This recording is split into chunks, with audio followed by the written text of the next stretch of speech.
मैं सिर्फ 10 साल का था।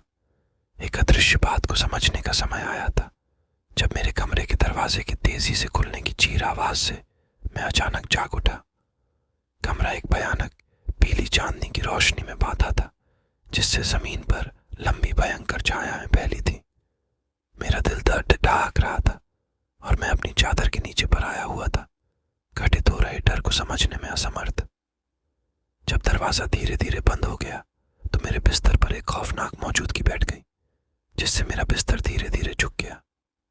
मेरे दिल की धड़कन भाग गई और मैं अपनी चादर के नीचे मूक रह गया, जो कुछ हो रहा भय को समझने में असमर्थ था।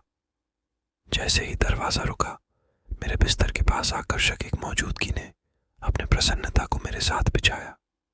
मेरे दिल को डर के साथ साथ थम गया और मैंने उस दरिंदे को समझने की कोशिश की जो मेरे पास बैठा था। एक व्यूहन बाहर की तरह कम जैसे हल्की फुल्की हलचल मेरे कानों में आ गई। डरो मत बच्चे, ये इसने फुसफुसाते हुए कहा, जिसके शब्द दुनियाई आत्मिक टोन के साथ बिना आवश्यकता के बिहारी थे। एक ठंड भर गई मेरी खाल में, जैसे वो मेरे साथ बैठा हुआ हो।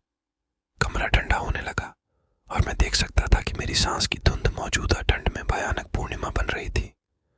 मैंने अब बर्थ बेड साइड लैंप चालने के लिए तोली हाथ, लेकिन जैसे ही कमरा गर्मी से भर गया, मेरे सामने की आबरू धुंधली धुंधली धुआं की तरह डिस्पेयर हो गई, छोड़कर सिर्फ अपनी बर्फी ठंड में ही रहने की जगह।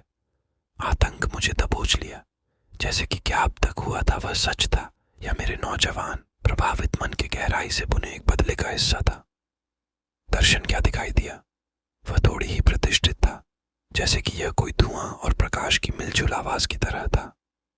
थरथराते हुए हाथों से मैं बेड साइड लैंप चालने के लिए जोर लगाया,